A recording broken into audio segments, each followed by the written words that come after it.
Okay, well, I think we're in, so we'll make a start. Kia ora, good afternoon, everybody. My name's Harvey Brooks. I'm the Executive Director of the Waikato Wellbeing Challenge, and I just want to thank you all for taking time out to come and hear about the Hauraki Opportunity today. I'm going to start us with a karakia and a bit of an introduction, and I'm going to hand over to Michelle and her team, and they will take you through their presentation today. So, he nui tātou. Whakataka te hau ki te uru, whakataka te hau ki te tanga, kia makinakina ki uta, kia mataratara ki tai, ehi aki ana te atakura, e tio, he huka, hei hauhunga, haumi e hui e, taiki e. Well, again, thanks so much, everybody. It would be wonderful if we could go around and actually do a bit of whakawhanganaungatanga with everybody, but there are so many on this call today, we probably can't do it. So can I just ask, if you have a chance, in the chat function, please just pop in your name and where you're from, your organisation or your affiliation. And then if you could also just put in there, what's the key thing that you're looking for from this presentation today, so we can keep an eye on that as we go through. We also want to hear your questions and answers. And again, with so many people, we probably can't do that in an unformatted way. So if you could just put any questions that you have in the chat function, and we'll keep an eye on those questions as we go through and do our best to answer those towards the end of the presentation. If you feel that we haven't answered your question, we do apologise. We will keep a close eye on those, and if there are any unanswered questions that we've missed, we'll come back to you all by email after the event to make sure that we pick everything up. We want to keep the conversation going beyond this particular webinar quite naturally.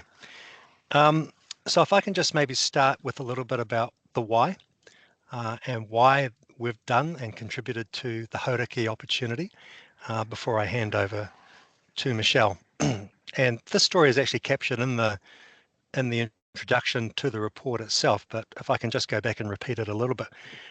When we started the Waikato Wellbeing Project 4.5 years ago, we sort of centered on 4 key areas that we were interested in, and we agreed that we're not going to try and do absolutely everything when it comes to wellbeing. That was more than we were able to do. So we agreed that we were going to focus on rangatahi wellbeing, housing, kai and food, but then importantly also understanding how wellbeing and hauora actually works in place. And I didn't have a chance to bring up the map today, but we had a little map of the Waikato region, and the place that we had indicatively identified for that was the eastern Waikato, the Hauraki. And this is way before we even thought about this piece of work. And as then happened in early 2023, I'll just stop for a second. Can I just encourage everyone to keep their microphones muted, please? In early 2023, of course, as we all know, there was Cyclone Gabrielle, and we went over to Thames-Coromandel District Council with many others. Many of you who are on this call today may have been in some of those hui. And we asked, what can we do to be useful? And one of the most significant pieces of advice that we were given was, while we know a lot about our communities and what drives their well-being, we feel we need to know more so we have a long-term base going forward to drive our decisions about investment, policy, resources and partnerships. So we took that on, and part of the reason for taking that on is because, as you might know, the Waikato Wellbeing Project is not a policy organisation, it's not a political organisation, it doesn't deliver any particular kind of service. So if you like, we don't really have a horse in the race. We're really interested in exactly what people think is important, and what they say is whatever the right answer happens to be. So with Huber Social, we commenced the Hauraki project, and I just really want to do a call out to a few organisations who have been so helpful to us. Te Tara o Te Whai, Thames-Coromandel District Council, Hauraki District Council, and Matamata-Piako District Council as well. And with those core organisations, you're going to hear about the results of the amazing work that's been done today. So without any further chat from me, I'm going to hand over to Michelle, and her amazing team. Michelle. Thank you. Kia ora, e te whānau, ko Michelle McCaskill, tōku ingoa. I am the CEO of Huber Social. And I'll talk about that in just a little minute, but just to the end of the housekeeping, just letting you know that this is being recorded. So we had over 110, I think, registrations to this event. So it will be recorded and there'll be a copy sent out to everyone afterwards. And we're also going to send out the slides. So if you don't want to take notes, they're coming out to you as they are. And in the chat, if you can put your questions in there throughout, and Amy from the Waikato Wellbeing Project is going to collate those questions for us as well. So we've got a Q&A session at the end. And I'll just tell you like a little bit about Huber Social just very quickly. So we are the group that really facilitated this measurement, as Harvey was saying. So we're experts in social impact and wellbeing measurement, and we work across Aotearoa, New Zealand, Australia and globally, supporting organisations to measure and maximise the wellbeing of people they support, or the communities that are ultimately impacted by any initiative or program or a body of work. So really, in simple terms, we have rigorous and robust processes that allow us to support the elevation of the voices of people, their needs, their aspirations of that community, into a form that supports really robust decision making, so that resources can be directed to where they matter most for those people. So that's what we've done here. In our team also, we've got Pascal Dickinson, who is going to be sharing many, many results today. He will introduce himself when I pass to him a little bit later, and Olivia Webster, who is joining us from Japan today. But she's normally based in Sydney.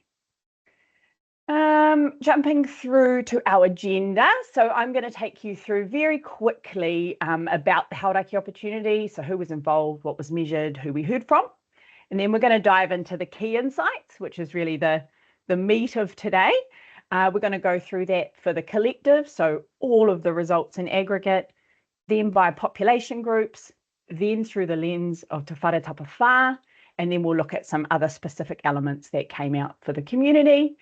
The third, we'll go and look into next steps. So what are the resources available and how we hope you can use them? And then that Q&A section at the end there as well. Beautiful. So yeah, as Harvey was saying, there's many stories like to how the Hauraki Opportunity was born, all of which are true. I love Harvey's story there, and I guess to add to that is the challenge around how data and insight and wellbeing, particularly wellbeing data and information, is and was being collected and collated and utilised and communicated in Waikato. So there was some research conducted prior to the setup of the Hauraki Opportunity, which really detailed just how difficult it can be to access and navigate to the insights that organisations need, with bits and pieces of knowledge in many different places, either too much or too little data, so not in a form that's easily worked with or not easily shared. And that was true equally for organisations with high levels of data capability, and also flex roots organisations who don't have that capability. And where we found really is that sometimes that data simply doesn't exist. So particularly at that community or local level, and particularly true for Hauraki, which often those data sets are cut down of the North Island or part of a larger Waikato set, for example. So Te Tara o Te Whai, which Harvey mentioned, which has now been reabsorbed back into the Hauraki PHO, successfully conducted some really deep engagement across Hauraki as part of their work to understand the health and wellbeing priorities of people. And that data was collected, but that process was really resource intensive, and also quite hard to manage. So the data was stored in many different ways and in many different locations. But at the core of this opportunity and how we were setting it up, really, we saw it as a challenge to replicate that depth of community engagement that Te Tara o Te Whai was able to complete, but to make a system that was repeatable, and to bring others on that journey as well. So for those new to the story, what is the Hauraki Opportunity exactly? So it's been a multi-year project that has brought together organisations at all levels of community to co-design, co-construct and apply a wellbeing measurement and management system from the flax roots upwards. So the system was co-constructed with and applied by and for the people of Hauraki.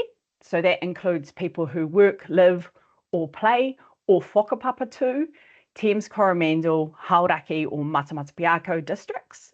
And for those who want a kind of geographic example, from Mount Moiho to Mount Tiaraha, across the Hauraki Plains and up to the Wharakawa coast also.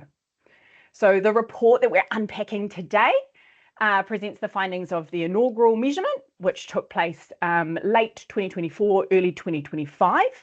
And we really hope that it offers opportunities for effective collaboration and shared learnings and, importantly, improved outcomes for the people of Hauraki, enabling their voices to be heard and highlighting what matters most to them.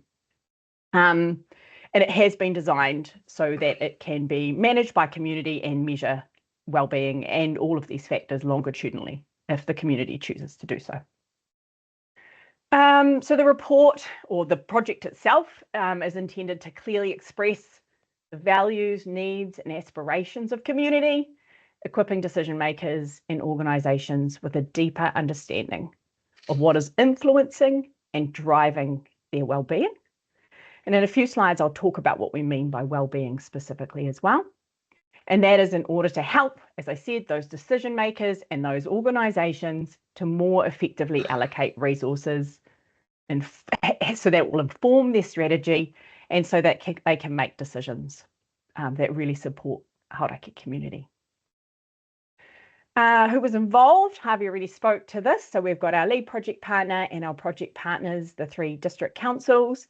The project was funded by Trust Waikato and the Waikato Wellbeing Project. Underneath that, we also have all our co-design and co-construction partners. So if you want to read more about this, it's in the report, but this was not designed by those lead partners and Hauraki Huba Social and the Waikato Wellbeing Project.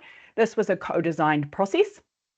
So there were many, many conversations throughout the rohi to really what are the priorities for community, what needs to be measured and exactly how.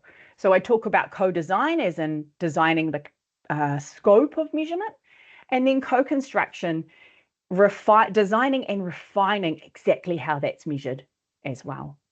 Then the next layer there is the measurement partners. So those many, many organisations across Hauraki who actually shared this opportunity for measurement and are looking to utilise those results for themselves. So hopefully some of you are on this call. Thank you. And there's also a governance group, which was formed out of the Te Tara o Te Whai Alliance group, which is a group of community leaders across Hauraki who meet regularly to share knowledge. And so beautifully aligned to this kaupapa as well. And as I said, we are the facilitators along the side there. I will just take a minute to talk us through kind of the critical success factors for the project, because I think it helps sets up the framing for the data that you're going to be looking at shortly. We had some really particular conditions around our process that we required ourselves to adhere to ensure that the system actually met the needs of both the partners and the community more broadly. Just a little note also, so these slides are coming to you, as I said, and you'll see on each slide it's got the page reference in the report. So if you want to dive deeper into anything, there's a page reference there for you as well. But in short, the system needed to be developed in such a way that the communities and the project partners have confidence in it to both measure their wellbeing and in the rigour and integrity of the findings. So collective agreement that the process, the measurement tools, and the analysis was robust and appropriate. It needed to provide a flexible data set and a set of measures that could be analysed and investigated and have insights drawn from it in a variety of ways, because there's many different stakeholders with an interest in the wellbeing of Hauraki. It must build on what exists. So we carefully selected additional data that we were going to collect to make sure it added value for those stakeholders. It must secure and protect data as sovereign taonga. The process must, as a priority, make all efforts to be mana enhancing and specifically not be extractive, repetitive, or do harm to those involved. And it really needed to empower communities with the system, tools, and knowledge to continue measurement longitudinally should they choose to do so. I'm not going to go into detail on this page. There's a lot here. But as I said, so pages 13 and 14 in the report take you through that co-construction process, and then pages 15 and 16 detail exactly what is measured, and that's kind of what you're looking at here. Overall, we measured, I think, 78 different factors. So it's a really broad data set. And the actual survey, the data set in the report, is a reflection of those unique stories and the lived experience of 878 people with that strong connection to Thames-Coromandel, Matamata-Piako and Hauraki districts. So in total, that represents more than 205 hours of direct survey input, in addition to those countless hours in co-design and co-construction as well, and also review of the report, all these elements of this on its way through.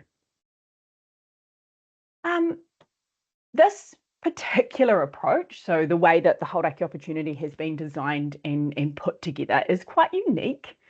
And I just wanted to take a moment also to really touch on kind of the highlights of this approach and how we hope it will be used. So really what we have is a hyper-local data set, which is comparable yet unique to place.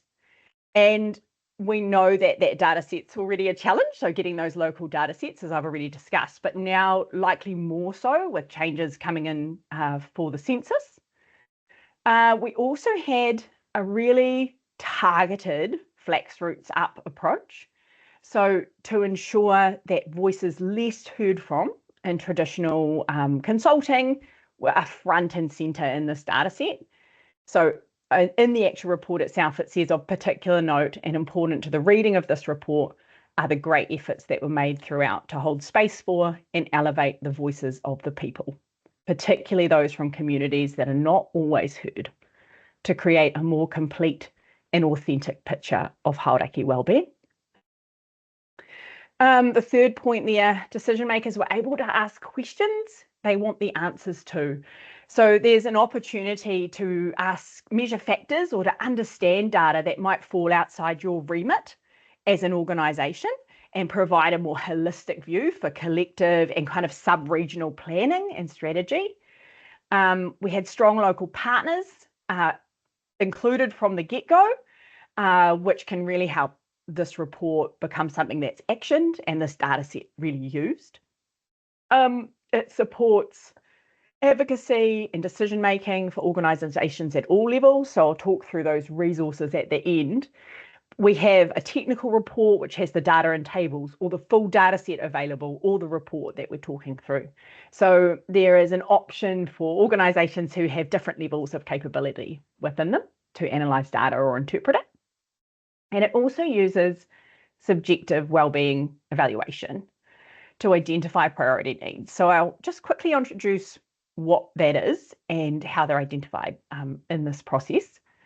But firstly, like, why did we use subjective questions? And Pascal will speak more to how the structure of the survey and the questions that we used. And it's captured kind of very well in this quote. So subjective questions allow people to express the quality of their own lives, reflecting their own histories, personalities, and preferences. They reflect what people think is important and desirable, rather than what experts or governments think should define a good life.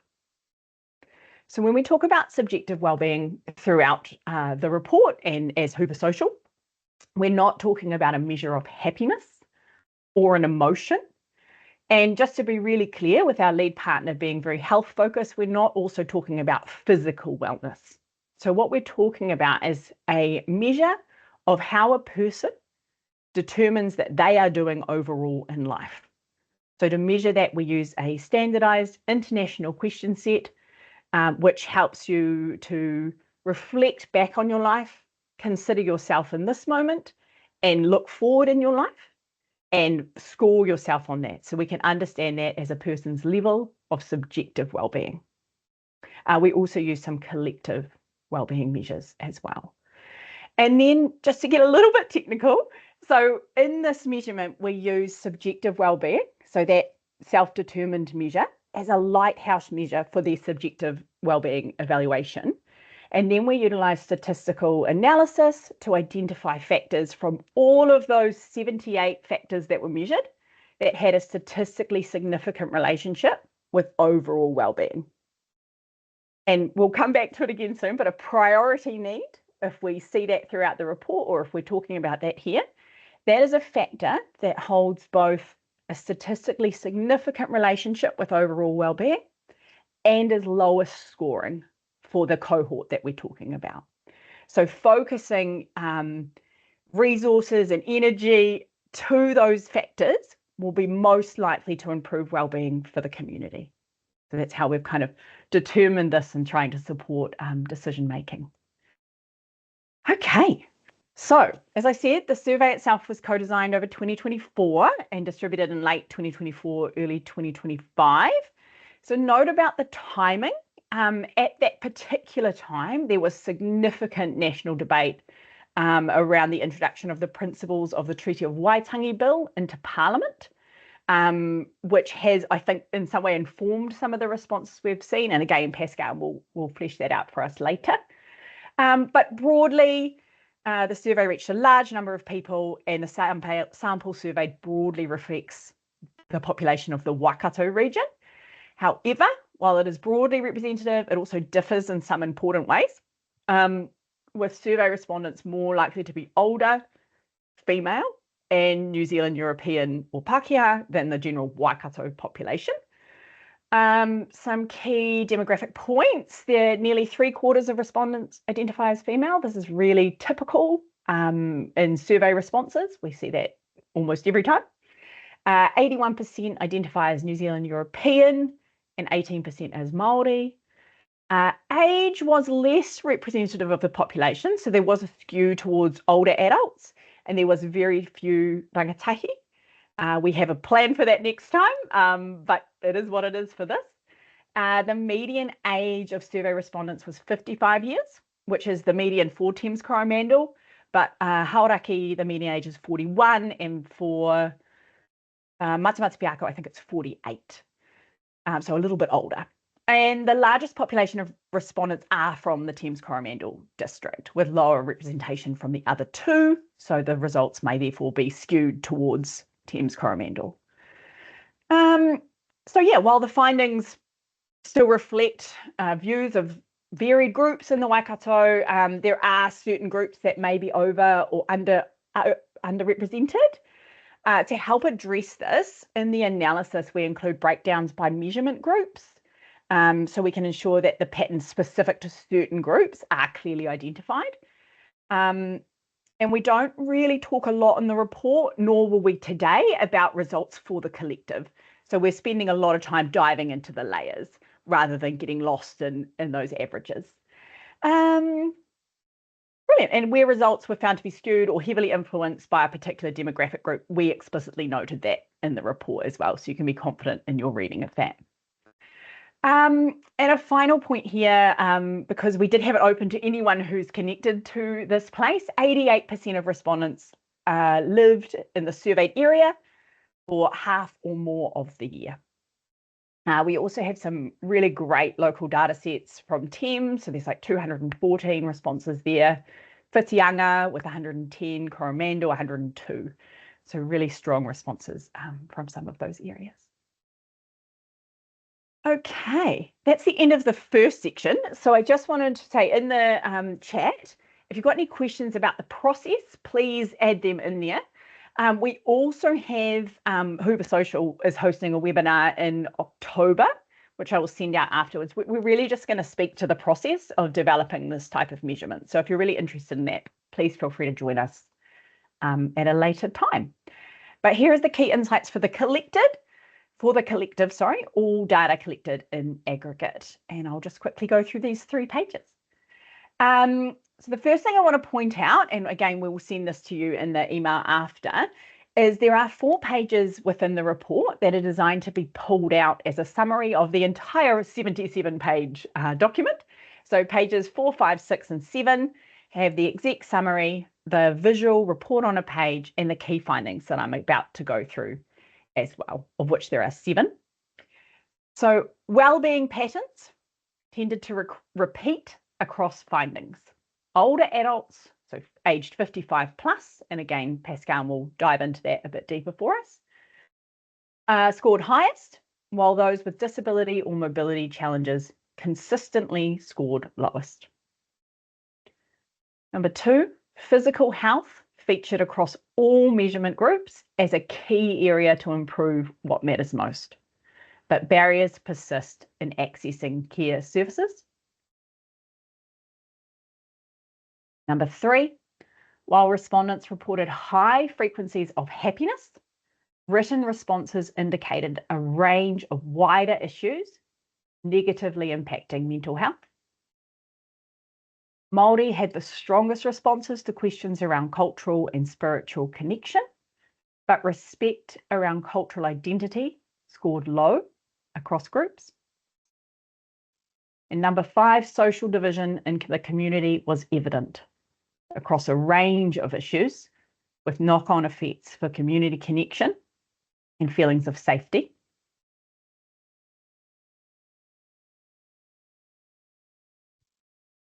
And number 6, connection to nature was a strength across measurement groups, accompanying calls for more environmental and climate action, as well as more emergency preparedness support.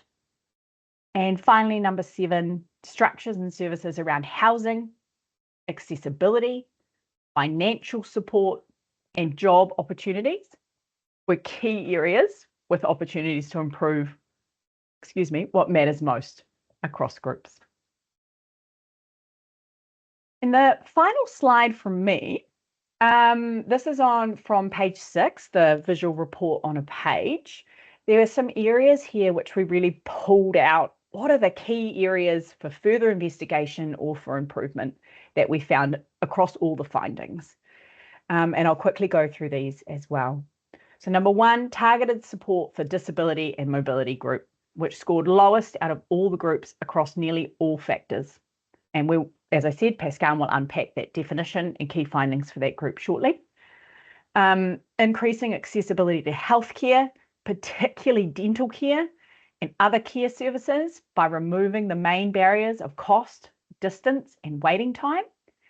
These findings mirror the findings that I was speaking about around Te Tara o Te Whai's really deep engagement in community, which was a really promising for us as confirmation of the quality engagement of the Hauraki Opportunity work. Number 3, work towards greater social cohesion, trust, and sense of community for positive wellbeing impacts on both individuals and collectives is needed. Number 4, initiatives to protect whenua, community, and Aotearoa from environmental, severe weather, and climate impacts. It's really a call for this. And finally, support specific demographics with the services that matter most to their wellbeing: housing, accessibility, financial support, and job opportunities. So with that, I'll hand to Pascal Dickinson to introduce himself and take us through the deep dive of all of that. Thank you. Cool. Kia ora, thanks, Michelle. Kia ora koutou, ko Pascal Dickinson tōku ingoa. I guess Michelle's talked a bit about Hubersocial as well already, but I'll introduce myself. I joined Hubersocial after the sort of co-design period, so I didn't have the privilege of sort of engaging in that part of the process, but have been involved quite a lot in the sort of analysis and insights and reporting of it. It's been really cool to work with a sort of local level data set after sort of some previous experience in geography and sort of wellbeing research, often working with those sort of more national level data sets that can tell you a lot about how things are looking for Aotearoa overall, but don't offer as much insight into what's happening in sort of our localities. And of course, local places are where things happen, so it's really useful to have this kind of data and really cool to work with it. Just briefly take control of the PowerPoint off Michelle. Cool. And so I'm going to be talking through a few sections. We'll build in some sort of breaks for breath and reflection throughout the way, but I'll be covering off some of the key insights, starting off by key insights by a few different population groups, then moving over to key insights aligned with the different domains of Te Whare Tapa, and then discussing some of the key insights that sort of sit outside of the Te Whare Tapa model in relation to the employment, housing, transport, and sort of financial side of things. I guess it is worth emphasizing that there's a lot of information in the report. We're sort of just covering some particularly interesting insights in this presentation, but there is a lot more detail in the report, a lot more information. So I would encourage you, if there's anything that is of particular interest, to go and check out the reports for that information. There's sort of an accompanying technical report, which Michelle will talk over in a bit more detail later, but that has some more specific data on some of the averages for these different questions and that sort of thing. Anyway, back to this section. So the key insights by population group. There's sort of 4 key population groups I'm going to talk to here. And those groups are adults sort of roughly of working age, 25 to 54. And there's about sort of 400 of those who responded to the survey. The next category is adults aged 55 plus, or who we term sort of older adults. There's about 450 in that group that responded to the survey.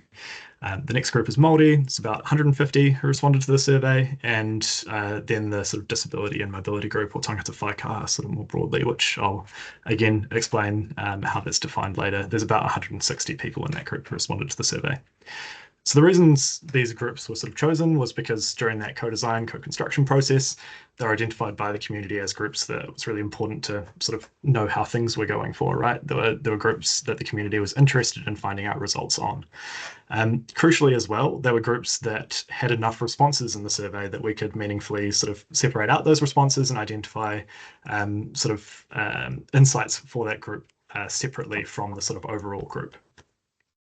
I guess it's worth noting as well that a lot of these groups aren't mutually exclusive too. Obviously, the 2 age groups, you can't be both working age and an older adult, but Māori and the disability and mobility group, and then of course one of the age groups, it's possible to be a member of different groups. So there's some overlap in these populations. Right, I think that's all I need to do to intro, so I'll move right along. Also, just a brief housekeeping reminder for those who have joined the session a little bit later, if you could please just make sure that your mics are muted. That'd be awesome. Perfect. Okay, let's see if this is going to move. Great. So the way this is structured out is pretty similar to the pages that Michelle was talking about. You've got the sort of report pages referenced off to the side there. I'm going to cover off some of the strengths and some of those priority needs that we see for each of the groups. The way that the questions worked in the survey was, at least for those 78 questions that Michelle referred to earlier, was that participants were given a statement and then were asked to what extent they agree with that statement. And they're asked to sort of rate that on a scale from strongly disagree all the way up to strongly agree. So 7 is strongly agree, 1 is strongly disagree. So the higher this number is, basically the more that people agree on average with that statement. Cool. So covering off some of the sort of strengths for this adults aged 25 to 54 age group first, a couple of things that we see consistent across a few different groups, but for this group in particular, really strong health management knowledge. So that's knowledge about sort of the importance of things like nutrition and sleep and exercise for taking care of your own physical health. So understanding sort of that those things are important. Also a strong connection to a personally important place in nature or the outdoors, so really strong connection to Te Taiao, which is great to see. However, there were a few sort of priority needs identified for this group as well. physical health and adequate sleep are definitely areas that were rated relatively low, and which have a positive or a sort of important relationship with well-being. So as a reminder, those priority needs are sort of something where we know that there's an association between that indicator and well-being, but it's rated fairly low on average by the respondents. So there's room for improvement there, and therefore we're also likely to see a bit of improvement in well-being if we improve those indicators. Interestingly, a couple of other priority needs that came through for this adults aged 25 to 54 age group, and this includes sort of people of all cultural backgrounds, all ethnic groups. There's no sort of separation within this adults group. Was sort of cultural identity indicators seem to be quite important to this group. So you can see that this age group sort of were fairly neutral in feelings about how their cultural identity was recognised and protected by the political system. 4 is pretty much neither agree nor disagree. And so that indicates that quite a few people disagree, some agree, and some are feeling pretty iffy about sort of how their cultural identity is recognised and protected by the political system. And we know that there's a positive relationship between this indicator and well-being. So if we build systems that better recognise and protect people's cultural identity by the through the political system, then that is likely to result in well-being dividends as well. And likewise, access to culture, so opportunities to connect with culture and heritage, was rated relatively low, but had a relationship with well-being for this group. And I think, as sort of Michelle discussed earlier, it's probably important to acknowledge the broader context in which the survey was being conducted, right? Data collection doesn't occur in a vacuum. This was being done late 2024 to early 2025, where the Treaty Principles Bill discussion at a national scale was ongoing. There were things like the hikoi, the submissions were open on the bill. Issues of cultural identity and cultural representation were very much front of mind for a lot of people in Aotearoa. So I think it'd be interesting to know when this sort of research is done again in future years. Are we going to see fairly similar results? Are these problems going to, or are these sort of relationships going to still be present to the same extent? Will they have become more substantial? Will it be less front of mind for some people? So yeah, just a prompt for reflection there, I suppose, that we'll hopefully be able to answer for future research. Perfect. So moving on to the older adults age group, if that is going to click over.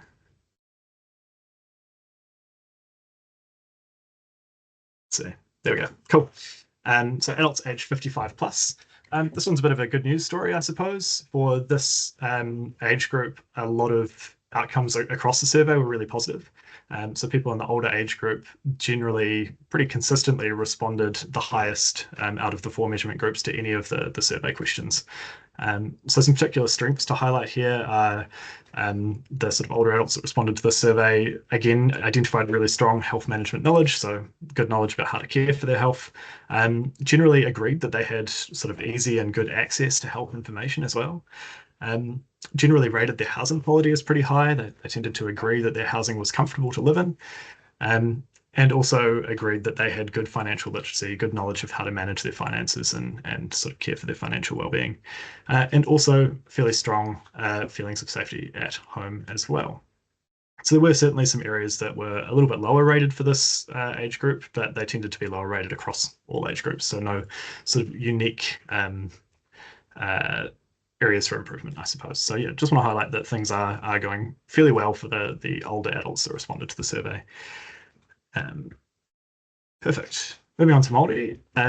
Again, there's some really great strengths to see here. So particularly strong pride and cultural identity. So you can see an average response of over 6 on that 7-point scale, indicating, yeah, very strong pride and cultural identity, and likewise also particularly strong connection to place or connection to a place in nature or the outdoors that was important to them. We do see some priority needs come through as well. So areas that were rated particularly low, or that Māori self-assessed as particularly low, were access to appropriate job opportunities. So specific wording there was around job opportunities that are right for me. So that's not just saying that there are job opportunities, but that specifically they sort of feel that they're a good match for them. Likewise, access to financial support. People were less likely to agree that they had access to financial support or easy access to financial support. And again, we see physical health and adequate sleep being rated a bit lower for this group as well. And the final population group to highlight here is the sort of disability and mobility group, or tangata whaikaha. And nearly 1 in 5 respondents identified with this group. And this was a self-identification that asked whether the respondent lived with a mental, cognitive, or physical disability or other mobility challenge. So it encompasses a bit there and has just been shortened to disability and mobility for this reporting. And again, we see some real strengths come through here. Strong health management knowledge, particularly likely to agree that they have passions and interests or things in their everyday life that interest them. Also felt that they had supportive people around them that were able to care for them and help them navigate through life. And again, good connection to a place that is important to them in nature or the outdoors. Definitely some priority needs. In this case, we actually see people in this group more likely to disagree with these statements about access to suitable housing and employment and the support services around those. So we see that people in the disability and mobility group rate particularly low their access to suitable housing options if they needed to find housing. And likewise, they feel that they do not have easy access to housing support services. And sort of mirroring that for job opportunities, we see particularly low ratings for access to or the feeling that there are job opportunities that are right for them, and also no easy access to employment support services. So we sort of see a couple of sort of points of the system not really working now well, in the sense that the things desired are not there, and also the support services that might help get those things are not functioning in a way that's necessarily working for this group. So it's a bit of a whirlwind tour of the sort of population group insights. There is more in the report itself, but that's a bit of sort of an overview across some of the different findings. Okay, so I'll move on to discussing the insights by Te Wharatapa Whā now. First off, I thought I'd just briefly introduce Te Wharatapa Whā as a model. So this image comes from Te Tara o Te Whai, who used Te Wharatapa Whā in their own work. Yeah, it's a sort of framework of Māori health that sort of stems from Te Ao Māori. It's from the 80s. Ta Mason Jury was the one who sort of came up with it, but it has been used in a broader range of contexts outside of just sort of physical and mental health, and is applied to a range of different population groups as well. So this was sort of used during the co-design and co-construction process to identify, I guess, what sort of indicators might be important to capture that really do represent the more holistic sort of picture of people's health and well-being, rather than just focusing on any particular dimension. So it's sort of a way of making sure that we're staying accountable to all aspects of well-being and health. For those who aren't super familiar with Te Wharatapa Whā, the sort of general gist is that sort of holistic well-being is envisaged as a whare, or house, which has 4 walls, being taha tinana, physical health, taha wairoa, spiritual health, taha whānau, sort of social and family health, and taha hinengaro, mental health. And if any one of these walls is sort of not well cared for or not well nurtured, then the overall structure is less strong. And so it's really important to pay heed to all of these different aspects of well-being to ensure that overall well-being is still good. And not always present in the model, but present in this version of Te Wharatapa Whā is taha whenua, the connection to the land. And that sort of acknowledges that without that strong sort of foundation underneath the whare, it's difficult for it to sort of, again, be stable and thrive. Yeah, a lot more depth to it than that, but that's the gist. And of course, we do really recognise that there's a lot of interrelationships between these different domains of Te Wharatapa Whā. For the purposes of the report and for this presentation, we have sort of assigned questions to a domain of Te Wharatapa Whā that they associate with most, but we absolutely acknowledge that there's sort of fuzzy areas around these, and there are certainly some things that might be assigned to one domain that could just as easily sit within another domain. So I just want to call that out up front explicitly. Okay, so the first domain, taha tinana, or physical health. I think there's a particularly interesting story emerged here for the report findings. Got some slightly different figures on this page, so you can see these little blue bubbles, which will have a few of the results to come. that indicates the percentage of people that agreed to any extent with the statement. So that's people who somewhat agreed, people who agreed, and people who strongly agreed combined. So when we say that 90% agreed that they understand how their lifestyle, including sleep, hygiene, diet, and exercise, affects their health, that doesn't necessarily mean there's no room for improvement for those 90%, but it just does sort of indicate that that 90% are sort of in the right direction of or sort of successful outcomes, I should say. So yeah, you can see, actually I should explain as well, this sort of graph here, we've got the different 4 measurement groups that I mentioned. So you can see those little bars are the sort of percentage who agreed there. And that blue dotted line is the sort of 90% or the sort of overall response that we see for the survey. So yeah, I guess the sort of interesting story to me that we see here is that overall people tend to agree that they have a good understanding of things that are important for their health, and also tend to agree that they have access to reliable information about physical and mental health issues. So obviously room for improvement there, and absolutely sort of a valuable area to continue directing efforts, but overall pretty high response in terms of people who agree that they have access to these things and know about these things. The interesting flip side of that is that pretty consistently across the board, we see respondents rating their physical health, their participation in exercise, and the adequacy of their sleep and rest as a bit lower. So what we're sort of seeing there, I suppose, is that while people hold this knowledge, it's not necessarily translating into sort of positive health outcomes to as much of an extent as we might expect. And I think all of us can probably think of some explanations for that, and the data in the report also gives us some ideas of what might be possible explanations. So some insights on this page. We can see sort of about 3/4 of people feel that they have easy and affordable access to healthy food, but over 1/4 of people feel like they don't have easy access to affordable, healthy food. So that's definitely an area where we might see systemic issues, systemic things going on that can really prevent people from transforming that sort of health knowledge about what's important to do for your health into actual health outcomes. And we do see some differences by population group here as well. Interestingly, there's also some insights into medical care. So 2 sort of key questions here that people really wanted insights on were around easy and affordable access to medical and healthcare services and dental care services. So we can see a little over half of people feel that they have easy and affordable accesses to medical or healthcare services, or that if they or their family need it. So that's need specifically. So it's indicating that sort of over 40% of people don't think that they have access to those things. And we see that fairly consistent across the different population groups. Older adults feel like they have slightly better access, and the other 3 groups feel like they have slightly worse access. Now, dental care is particularly low. Only about half of people agree that they have easy and affordable access to dental care services. This absolutely reflects a lot of the wider research that's going on in the region and throughout Aotearoa as well. And we do see some pretty marked differences by population group here as well, with older adults being a little bit more likely, still not drastically likely, to agree that they have access to easy and affordable dental care services, and Māori and those in the disability and mobility group are particularly unlikely to agree. So I guess taken together with the information on the previous page, we see sort of this picture where people have some good knowledge about health. They don't necessarily have the best health outcomes, but we see some pretty clear systemic barriers that are preventing people from having the health outcomes that they might desire. One thing worth noting is that there are also several open text questions in the survey, so there's opportunities for the respondents to really elaborate on how they responded to previous survey questions. And there's a really rich level of information. You know, some of these qualitative responses got like many hundreds of answers, and some quite detailed. So it was really awesome to see.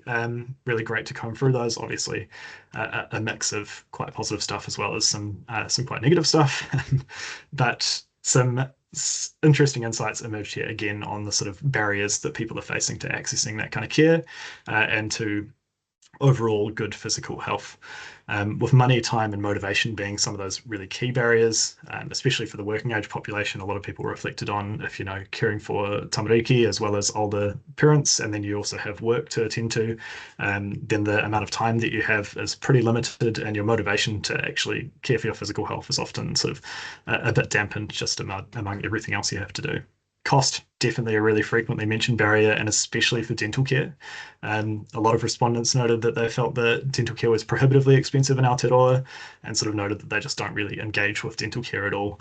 It was also interesting to see a lot of people recognize that the issues that they were seeing in their region were sort of a part of broader systemic health issues, health system issues, sort of acknowledging that recent changes had resulted in sort of staffing issues or clinics closing or all sorts of problems that were maybe heading in the wrong direction. And sort of associated with that, a lot of people expressed a feeling that health services were becoming less accessible over time, or perhaps worse in quality in some cases as well. And in fact, of those who responded to this sort of open text question elaborating on their physical health, 1/4 of those people said that long wait times were a barrier for them accessing healthcare. Again, associated with that, some people sort of said they just disengaged from healthcare altogether. Others in a more privileged position said that they travel to other parts of the country to access healthcare, or sometimes even overseas for sort of surgery or dental care. So yeah, a sort of not necessarily uplifting and perhaps not surprising story there about the physical health of people in the region, but does give some insights into what's happening in the sort of locality. And we have some interesting sort of a range of quotes from participants in the report itself. I've sort of pulled out a few here to add a bit of a human touch. So some people sort of mentioned that financial and other pressures make it hard to make physical well-being a priority. Others say the biggest struggle to my physical well-being is time. And quite a few people commented on food affordability as well, like this person who said that they would love for fresh foods and healthy foods to be more affordable. You can see a few more quotes like this in the report itself. Okay. So Taha Hinengaro, mental health. A few of the questions in this section sort of focused about the frequency of positive and negative emotions. So on the sort of positive side of things, we see that over 3/4 of people feel happy more than once a week. So sort of rates of happiness were fairly strong. But we do see some fair frequency of negative emotions as well. Obviously, these sort of two bubbles here indicate that most people don't feel lonely more than once a week, and most people don't feel stressed or overwhelmed more than once a week. But the fact that we still see about 1/3 of people agreeing that they feel lonely more than once a week is not necessarily a great sign. And rates of agreement with that statement were particularly high for the disability and mobility group. So about 45% of them said that they felt lonely more than once a week. And likewise, feelings of stress or overwhelm more than once a week was common and was higher than that 44% for all of the population groups except for older adults. And actually, we see an interesting trend across all of these sort of emotion questions where we see that older adults tend to report less negative emotions and more positive emotions in the survey responses. Sort of promisingly, though, a lot of people do feel that they have the strategies and skills that help them manage their emotions. There's still a sort of 1/4 or so of people that don't agree with that and could perhaps benefit from some additional help there. And about 2/3 of people said that they find it easy to share their thoughts and feelings with others. So people are sort of willing to have conversations about their mental well-being. And as this sort of respondent states, I guess that does indicate that we are heading in the right direction to make topics of mental health a bit less stigmatized, but there's signs that we still have a bit of a way to go in terms of helping everyone to sort of thrive in their mental well-being. Okay. I should mention we have 2 slides on each of the Te Wharatapa Whā parts, apart from Taha Tinana, which had a bit of a bigger story to pull out, so we have 4 slides on that one. So the stuff we've highlighted from the spiritual health section here sort of touches a bit more on the sort of questions of cultural identity that we discussed in some of the earlier sections. So a little over half of people agree that they had the opportunity to connect with their culture and heritage, with Māori being particularly likely to agree with this statement. And it's probably worth noting that among non-Māori, especially among NZ European respondents, the sort of response rather than disagreeing was sort of around that neutral space. So a lot of people just felt kind of like iffy about the opportunity to connect with culture and heritage. About 2/3 said that they had the knowledge and skills to help shape their own cultural identity. And nearly 3/4 of people felt proud of their cultural identity. And as highlighted earlier, this is particularly high among Māori respondents at, I think, over 90%. It's worth noting that the open text responses on sort of spiritual and cultural health more generally reflected quite a range of views, I guess. Again, sort of harkening back to that broader national Aotearoa discussion on the Treaty Principles Bill. This is definitely a topic that was sort of front of mind for a lot of people. And there's some more summaries of that in the full report as well, if you're interested. There are also a few questions that were just asked of Māori respondents in this survey as well.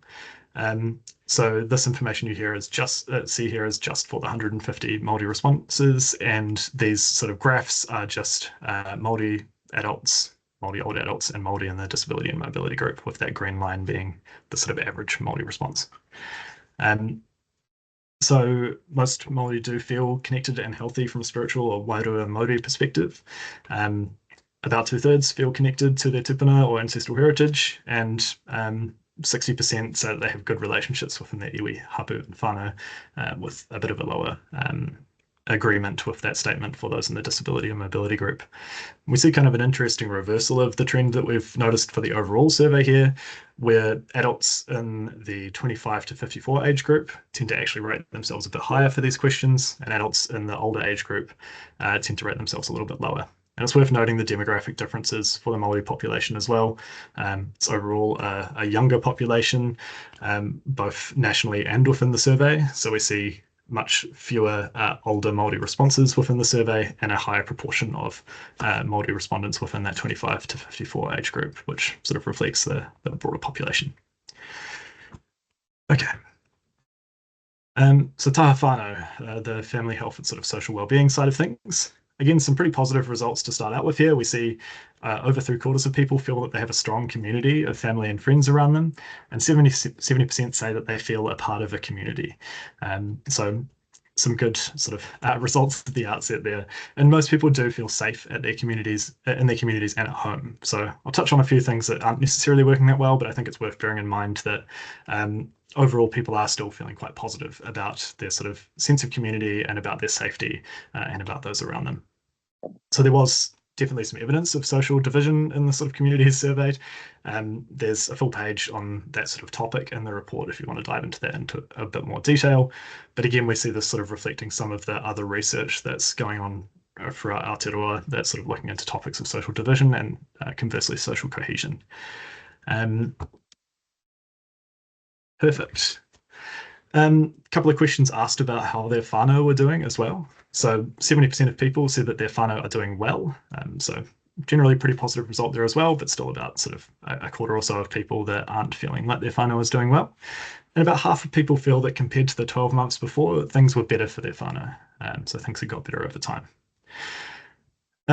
A lot of open text responses here sort of really touched on the importance of whānau and family and of connection and of feeling part of a safe community for their well-being. A lot of people reflected on the importance of sort of others for their own mental and physical and social well-being, sort of identifying that interrelated nature of their own well-being. Many people did also sort of express a need for more social support for others in their communities. So a lot of people pointed towards things like the rising homelessness that they could observe, rising issues with sort of drugs or crime, and sort of discrimination that they were observing as well, and wanted to sort of see that addressed, something done about it to help the well-being of others.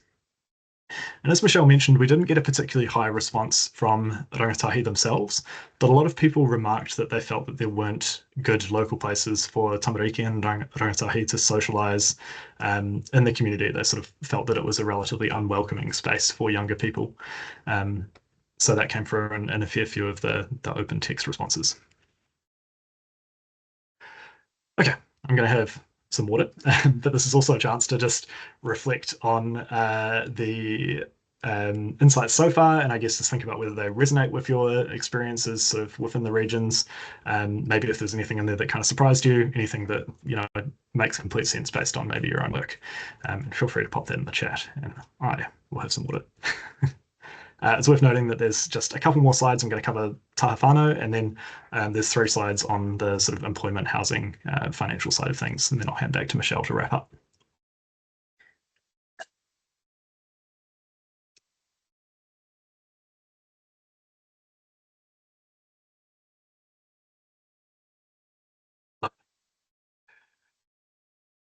Okay, cool.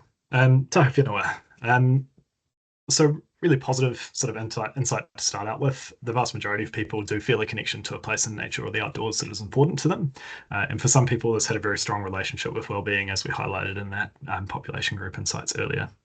lot of people in the qualitative responses, the open text stuff, really reinforced the importance of whenua and broader land, water, and climate systems for their well-being, and sort of saw themselves as a part of the environment. However, there was also a question that asked about experience of extreme weather events, and about 2/3 of respondents said that they had experienced extreme weather events in the past, and some of those respondents said that they were quite severe. Interestingly, off the back of that, though, only about 3 in 5 people had taken actions to protect themselves and their family or whānau from future events.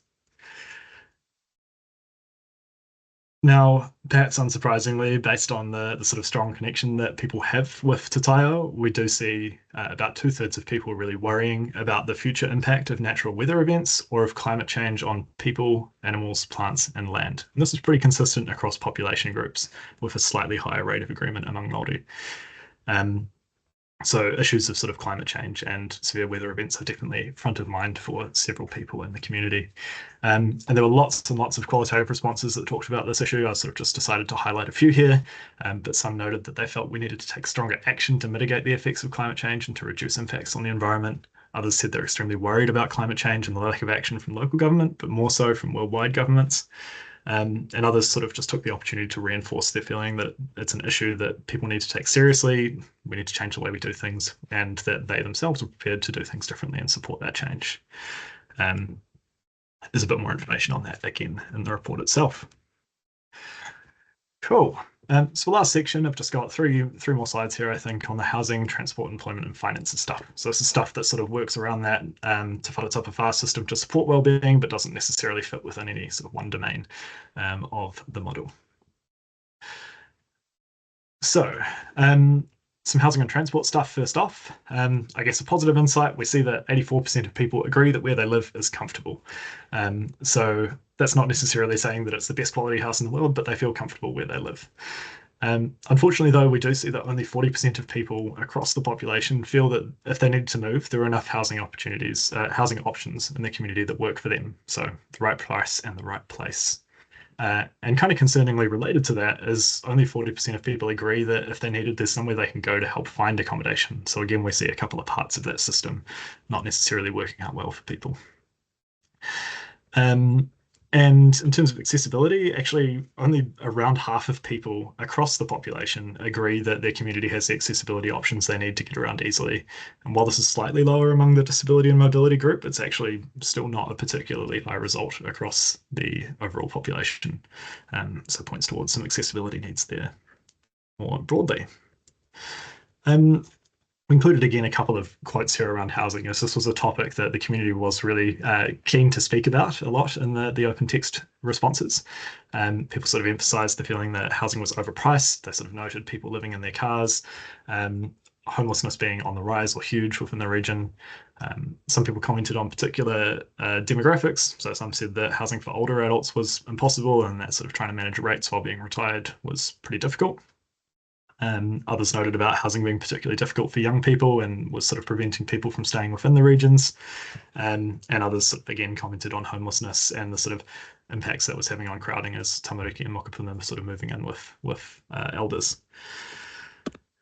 And finally, I'll touch on some of the employment and finances stuff. So again, there's some more insights on all of this in the report as well. These are just a selection. Most people did say that they felt they could understand and manage their own financial situation. Again, we see the strongest rate of agreement among older adults there, with lower responses for other groups, and actually lowest for adults aged 25 to 54. Around 3/4 of people said that they had enough income to cover the costs of everyday needs, but that still sort of means that there's over 1/4 of people that didn't feel that they have enough income to meet their everyday needs. So it does indicate some real struggle going on there. And given the sort of cost of living issues that we've continued to see throughout the year, I would be surprised if this figure had changed drastically in that time. And only 1/3 of people feel that there are enough job opportunities in their community that are right for them. So again, not the best outcome there.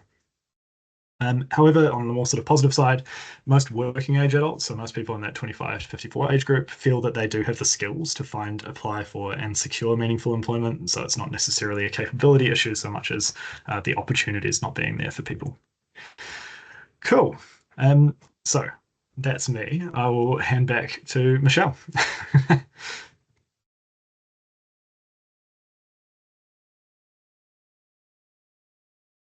Beautiful. Thank you, Pascal. So yeah, what we promised in this presentation, I know there's a lot there, but what we promised is that we would unpack those key findings, and then we'd also talk about the practical application of the resources that you have available. So I'm going to do that now. It's just one slide, and then we're going to go to the Q&A portion and really dive into that with you. And hopefully Amy's got some collation of those questions for us, because I see lots popping up in the chat. You can access the reports on this QR code, which will come out to you in the slide, but I'll also send the link out in the email after this. So what do we have? You have the main report. So that's 77 pages of data and insight into those priorities. So that's the collective, those 4 demographics that Pascal just unpacked, and those dimensions of Te Wharatapa Whā. There's also more than what we've touched on. So there's a page there on rangatahi responses, on those not in employment, education or training. There's a page on the towns of Hauraki. So there's more in there. I recommend really that you dive into those findings, consider them against your activities as an organisation, and the outcomes that you're hoping to achieve. And are achieving in your organisation. And then we hope that really this can provide an evidence base to support you to effectively advocate for your communities, and support your case for funding, and telling your story to other stakeholders. We already have examples, multiple, of how the insights in this report have been used to direct resources into Hauraki. I'm thinking of a particular one where the insights were able to ensure that a portion of a pot of funding was available to Hauraki specifically, rather than Hauraki being serviced from a larger Waikato fund, likely based out of Hamilton. So that's the sort of action we're already seeing from these reports and this insights. I also really hope that diving into these details really supports collaboration opportunities across organisations working across this broad and diverse services for all aspects of people's life towards greater wellbeing. The technical report. So we haven't touched on that at all today, but the link takes you there as well. So that is all the data, but in tables. So when I was saying earlier, we recognise that not all organisations have the capability to manage a data set, but might want something a bit deeper than the insights we've drawn out in the report. This is the place for you. So yeah, tables of all the data for you to dive through. And then we have a data set. So that is available through Harvey Brooks at the Waikato Wellbeing project. So that's being stored within the Waikato Regional Council, and there are particular conditions around the access to that. But essentially there is the data set in full. And then there also is a de-identified data set as well. So we've made it as accessible as possible for people who do have that capability to draw more insights from this data and to conduct research with it. And then also there is the measurement system itself. So there's the question set, there's the ethical considerations, the communications, all set up for repeat measurement, should community choose to do so. And I really see 2 ways that measurement can continue. So one, we repeat this measurement at scale. So I saw a question in the chat. It can be done again. There isn't a time frame in place as yet. And this can happen, just for clarity, with or without Huber Social. All the tools and resources are there for community. But we would love to continue to facilitate this process if there's a desire for that. And really, the point of that is to see what's changing, what has changed, what has not changed, and what the shifting priorities are for the people of Hauraki by completing this measurement again.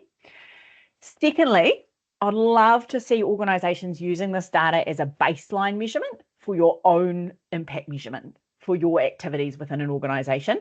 We specifically designed this project with many organisations in that co-design process so that we were asking the questions that they wanted the answers to.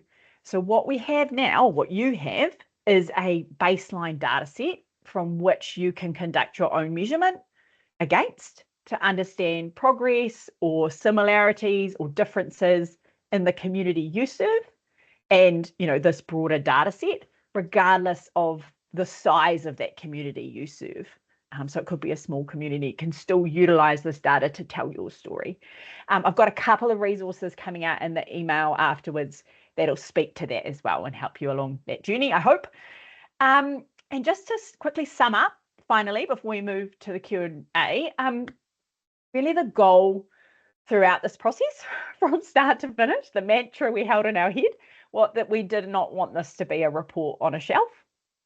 As I said, we used co-design to make sure the questions were usable and relevant to so many of you, particularly those working in organisations at the flax roots and in community, and who supported the measurement rollout because they wanted more information on what matters most to the people that they serve.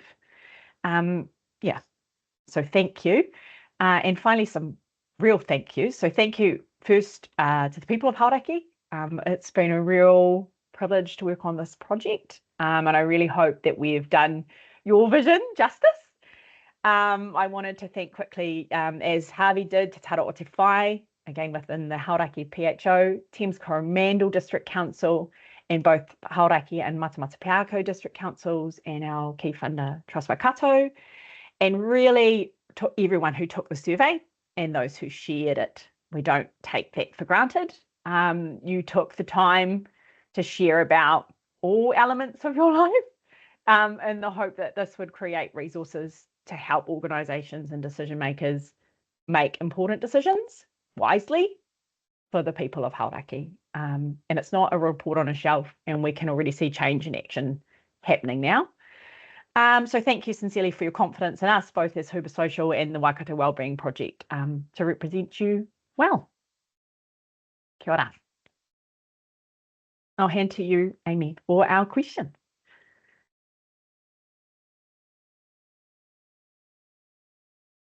Michelle, I'm just going to pop the summary into the chat. So all those Beautiful. questions are now collated into one lovely long list for you to take a look at. There's 8 or 9 questions there. Amazing. Oh, the first one there, I'll take that one. So with the data collection completed, yes, we hope to measure it again in a few years. That timeframe hasn't been set exactly, but we do have interest from the partners, and there is a mailing list for the Hauraki Opportunity, which I'll invite you in the email after this if you want to be a part of, to hear from any updates when that gets going, or if you would like to actually suggest that you would like to lead that as well. Is there a question there, Pascal, that you wanted to speak to? There's a few I'm happy to speak to. I just also know that I think a couple of people have popped questions in the Q&A as well, and we're having some trouble with the Q&A, so we sort of abandoned that earlier, but I can see some in there. So yeah, just a note about that. Let's see. I saw someone asked about whether we captured the quintile or deprivation sort of index for respondents. No, that's not expressly captured in the survey, or not reported in the report, I should say. But we do have the postcode information for people. So obviously there's sort of limited time and limited resource to decide what to analyze. So there was already quite a breadth of information to try and capture in this report. We couldn't dig into everything that we wanted to. But other people that sort of have the desire and the technical capability to work with that data set, postcode information is in there, which would allow for matching up with some deprivation index and quintile stuff. But yeah, absolutely an important issue. I'll take, how do these results measure against other regions or countries? Do you have comparisons, or is this not included? Within the report itself, there's quite a few references to other pieces of research, and that was quite critical to that initial approach to be additive rather than, to actually add value to what already exists. So you'll see quite a few references in the report. We haven't actually detailed out like a direct comparison. So there's no page that says, here's what this is here and here's what this is here, but you'll see findings throughout that have been compared to other research. Yeah, and I think just to add to that as well, there's some sort of ties that can be drawn with like the quality of life survey that was done in the Waikato region more broadly, as well as more sort of Aotearoa-wide national sort of statistics. But I guess especially at a local level, there unfortunately wasn't data to compare over time as well. I'll just take this question here. Do you have the definition of the terms used in the survey, e.g. what does financial support mean? So within the survey, you will find every time we speak about a measure, it actually has the exact statement that's been used. So Pascal mentioned earlier that rather than a question, there is a statement, and then it was a how you would respond to that as a level of strongly disagree through to strongly agree. So we've included those statements on the pages. Also, you'll find that in the technical report as well. So if you wanted to look through all those different measures that have been included, we can dive into exactly what that financial support question was. I'm not quite sure what the question, does the wellbeing model account to the skew? That was back in the demographics section, I think. Okay. I think that was sort of addressed. We answered that. Beautiful. Thank you. Yeah, it's a question about cultural identity, saying that if only 150-ish respondents were Māori, were there other trends for culture and heritage? Yeah, it's an interesting question. I think with reinforcing that most of this data that I talked about there was for the overall survey respondents, so regardless of cultural or ethnic background, everyone was asked these questions about sort of culture and heritage, and we did see sort of differing rates of agreement with these different questions, but actually across the board, people felt that their opportunities for sort of access to culture and that kind of thing were relatively low and were a bit higher for Māori. There is one page in the report itself which digs into those insights in a little bit more detail, including looking at how those results compare for NZ Europeans, who made up a large portion of the survey, with the responses for Māori for a few different of those cultural identity questions. So if you are interested in that, I encourage you to have a look at that page in the report.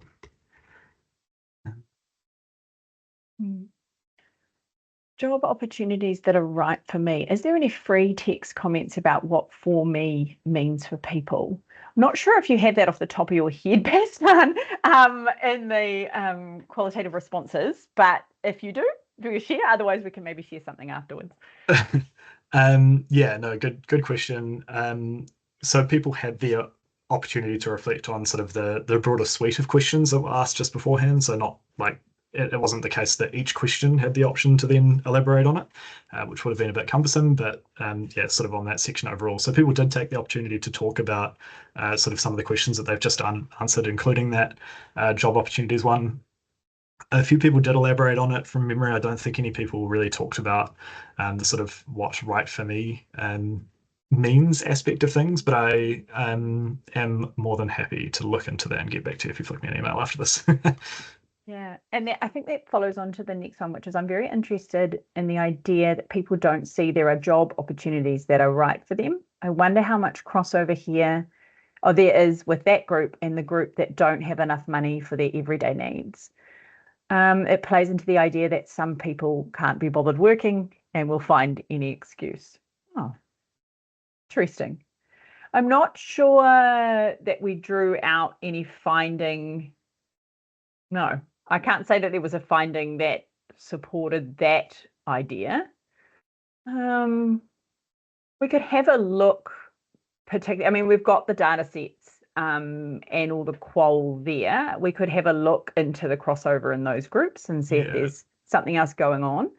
I think it's also worth noting here that the people that responded to that question didn't necessarily not work. It's just saying that if they wanted another job opportunity, were there job opportunities for them that were right for them? So that's not saying that those people are unemployed. It wasn't that 34% of people didn't have a job, just that 34% of people felt that there weren't other job opportunities in the community that were right for them. So that's, not to say that they're not working at all necessarily. Beautiful. And I think the last one here is, given your response demographic, did your analysis extrapolate to explore impact to communities of high need, vulnerability, thus typically not represented in surveys? Would be particularly interested in rangatahi view in current context. So there is as I said, a pull-out page on rangatahi and on those not in employment, education or training. We are very clear on those pages that it's a smaller sample size than what we would like to represent Hauraki as a community. So it's very clear when you read into those pages. Is there more that you wanted to expand on that, Pascal? Particularly. Yeah, not particularly. I think it is, yeah, like absolutely acknowledge that the responses from rangatahi weren't as high as we would like them to be, and I definitely we're all on the same page that that's a super important demographic to capture, and for future iterations of this is definitely something that we'd be looking to do a better job of. Actually, I've just found one more question. With 30% not feeling part of a community and evidence of social division, how critical is physical community infrastructure for building social cohesion? Oh, that's a big question that I'm not sure I can answer with the data that we have. I think it's a super interesting question, and yeah, we absolutely saw a lot of evidence of people sort of noticing community and social division. There weren't any questions that touched on community infrastructure in a great deal, but the qualitative open text responses, a lot of people did reflect on the desire for certain pieces of community infrastructure to be invested in, or for events at community infrastructure to occur. So things like events that might bring different parts of the community together, or investments in pools and that sort of thing. And we have summarized some of those insights in the report itself. Sometimes the sort of connection between those pieces of community infrastructure and social cohesion were not super linear, I'd say, but yeah, there is a bit of information on that. And if you sort of read through the report and want to know a bit more that isn't in there, by all means do reach out, and I'll see if I can remember anything else. Beautiful. Was there anything else from the room before I ask Harvey to close us out? Feel free to pop it in the chat or raise your hand if you'd like to come on, because we've got a few minutes left. Or unmute yourself, perhaps. Jessica Black. Can you hear us okay, Michelle? We can, thank you. Okay, we're in a big room, and so we have a question from the room. Yes, I'm referring to page 22 of your report. That is quite hard to hear. Would you be able to share that question for us, Jess? Because we can hear you clearly.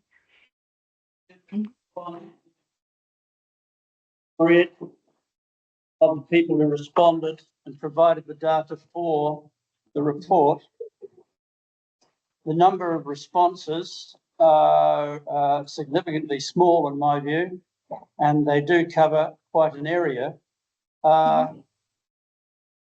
Is the report, the whole report, based on those numbers? Because you don't indicate otherwise. If that's the case, if you look at the various other breakdowns of the demographics of ethnicity, sex, gender, age, are they using those figures on the numbers of responses?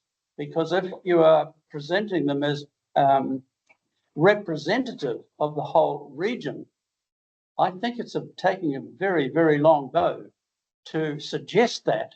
It's a very, very small number. I could go to the local supermarket and assemble as many responses in a morning. You're looking at a whole region. I look at our own region here. I can't even find it now. Thames, 214. Whitianga, 110. Coromandel, 102. Pyro, 71. Whangamata. Then we wander on down the thing and we find New Plymouth, for heaven's sake, 5. Just how were these numbers? And did you rely upon the responses of these people to write your report? And I think this is most significant. Is that clear, Michelle? Yeah, I think so. So as a sample size, like I can get Pascal to speak to this, but it's a really strong sample for a regional community in New Zealand. So a lot of like global happiness reports, a sample of 1,000 would be representative of an entire nation. So it's a really, really strong data set. The data has not been broken down, just to be very clear, into responses for Thames or responses for Coromandel. We can investigate that, but in the report itself, you're seeing much larger sets that are broken into those groups. Pascal, did you want to expand a little bit on our approach for representation as well? If I could just clarify my question, I wasn't just referring to Thames. I'm referring to all the numbers that you have here of the people, of all the responses received to prepare, on which I assume this full report is based. 800 and something responses? Well, Yes. if you add them here, there's not 800. And if you look over, you then talk in percentages. Are the percentages of that number or those numbers? Because you can do anything with percentages. But what is the percentages that you refer to? What are the actual numbers where you refer to them? Because you don't indicate it. And I believe that's misleading. There should be on almost every page where the data is drawn out an N number for that data set. So like specifically if there's a table that's referring to a particular number, we have the N number, so the total number of respondents that have been included in that response. We might need to unpack this a little further if there's some, sorry, I'm not sure who I'm speaking to on your call, Jessica, but we can absolutely have a chat, or if there's some really specific questions about particular pieces, we're happy to go into that with you. That's no trouble at all. Thank you for your question. I don't think I've answered it properly, but I think if we can take a minute to understand your question fully, I can help you with that. I'm asking the question because I'm very interested in what you're doing. I'm the president of Great Power here in Thames. Lovely. And I have beside me the vice president. We find to our surprise, we represent one of the biggest community groups in Thames. And hence our interest in what you're doing. And then therefore my interest in the numbers of people you're talking to, and then applying it to percentages in the community. And I just wanted to clarify that the numbers that you say you interviewed in Whitianga, Coromandel, etc., and then you apply them as a percentage, but you don't refer to the numbers when you're referring to percentage later in the report. I just had a quick flick, and you don't refer to the actual numbers again. I think you should, because it would add relevance to what you're saying, in my view. Wonderful. Thank you. Thank you. I might just close us out now with 3 minutes to go and give Harvey that time to close us out with karakia and any final words. Thank you.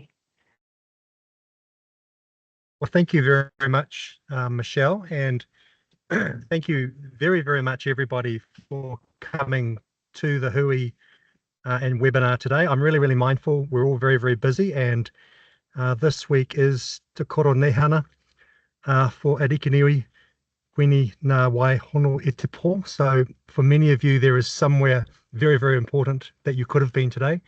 And I really respect the fact that you chose to spend an hour or so with us. So thank you very, very much. There's lots more for us to do. I'm certainly motivated on behalf of the Waikato Wellbeing Project to be part of the answer to the questions about where to next in terms of repeating this survey.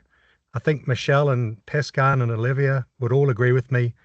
Every survey can be improved upon as it evolves. And this is a fantastic foundation to start from. The only other comment I'd like to make is both professional and personal, and that is that I think this survey proves that wellbeing really matters. And it doesn't necessarily matter what the purpose or the product or the services of your organisation are. At the end of the day, we're all here for the same reason, and that's wellbeing. And I don't think that really changes whether the government tells us it does or not. And so ultimately, it's up to everybody, including me, in this room, to take this information as a taonga, which I think it is, and think about how to best utilise and apply that in your own area of responsibility, and to think about what it says about well-being, even if those things that are important aren't necessarily the things that you can do yourself. And that really is the spirit of not only the Hauraki Opportunity, but I think the Waikato Wellbeing Project as well. So at 1:59, I'm going to close our hui with a karakia, and thank you again most sincerely for your participation. He karakia. Kia tau, kia tātou katoa, te atawhai o te tātou ariki, o ihu karaiti, me te araha o te atua, me te whiwhinga tahitanga, ki te wairua tapu, ake, āmene. Kia ora, everybody. Thank you. Kia ora.